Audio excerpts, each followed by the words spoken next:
The abbey was founded in 1128 by King David I of Scotland. Legend says that King David had been hunting in this area in the days when this land was covered with forestry and fields. The king supposedly came into contact with a stag. He fell from his horse and, looking up in fright, he's said to have seen the vision of a cross glowing between the stag's antlers before it then vanished. Thus sparing his life, he decided to build an abbey in memory of the event, as he assumed that this had been a miracle sent from God. The real reason for the abbey being built was probably more because of the resources that we have around us here. For example, you have Arthur's Seat with quite a lot of underwater streams that would have served the abbey, and the forest would have provided protection. In its heyday, the abbey was quite rich. It owned vast amounts of land, not only in Edinburgh but throughout the whole country as well, even in England.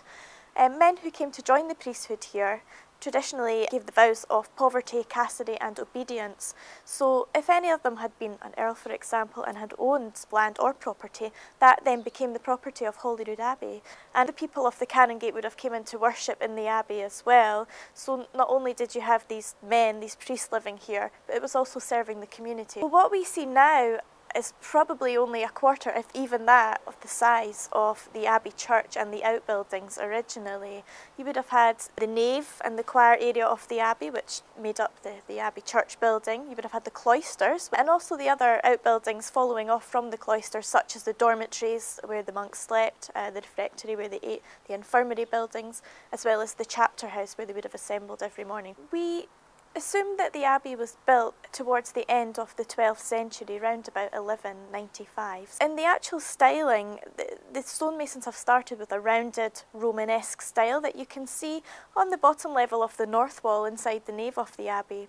However, as time goes on and we move into the 13th century, the style actually changes as they start to adopt the Gothic arch, which comes into fashion throughout the 13th century. So when you actually stand inside the nave of the abbey and take a look around you, you see that style repeated throughout the rest of the design in the building, and that rounded early Romanesque style is only really seen in the early doorway, which is the only part of the early church that King David built in 1128 to survive, and also on the north wall of the nave inside the abbey. There has always been a royal connection with the abbey and the palace, most notably James II.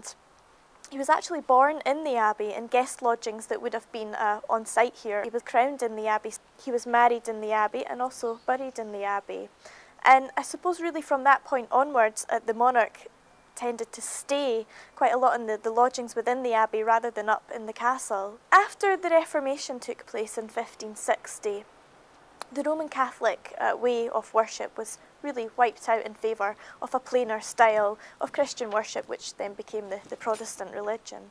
So from that point onwards, there was no monastery here at Holyrood, there were no monks, and really that gave the initiative to expand the palace, which had been started by James V of Scotland in 1530. What they did do eventually was they took down some of the ruined outbuildings of the abbey, and they saved the nave because they then used that as a Protestant chapel to serve the emerging palace. So that was used throughout the centuries right up until 1768, when the roof actually collapsed one night after a violent storm.